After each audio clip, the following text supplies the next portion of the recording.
This video will explain the new framework for registered medical practitioners to demonstrate their maintenance of professional competence. The acronyms at the bottom may be helpful during the video and while reading the framework document. All registered medical practitioners are required to enrol in a professional competence scheme and do a minimum of 50 hours of continuing professional development. This CPD requirement does not apply to practitioners on formal training programs such as the BST or HST. The requirements differ depending on whether the practitioner is engaged in the practice of medicine or not. Engagement in the practice of medicine includes any of the following activities: involvement in the act of diagnosing, treating, or managing illnesses and medical conditions, including telemedicine consultations, provision of medical advice or education, prescription of medications, performing medical procedures, development of preventative programs, conducting relevant medical research, or taking any other actions which require medical knowledge and skills. The majority of doctors are engaged in the practice of medicine, and the requirements are as follows: up to 5 hours on planning CPD, minimum 10 hours on practice review, minimum 15 hours on work-based learning activities, and minimum 20 hours on accredited continuing education.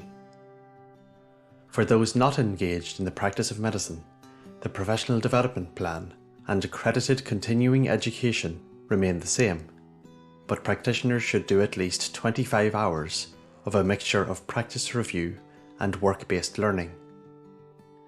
Planning CPD involves creating your professional development plan. This is now a mandatory requirement and attracts 3 CPD credits.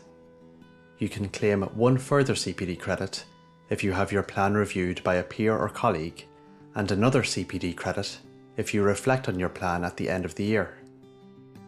The plan should include the following actions: reflect on your practice, evaluate your performance and identify areas for improvement, plan learning activities, choose relevant activities, both workplace-based and external, that align with the 8 domains of good medical practice, determine the time, funding and resources needed, consult colleague, gain insights from a peer for a different perspective, review and adjust the plan as needed throughout the year. Complete the brief question relating to learning activities you would like the college to provide for you. See the template in your e-portfolio to help you record your plan. Practice review can take the following forms: an audit, which compares processes or outcomes to best practice, and then planning and executing improvements followed by re-audit.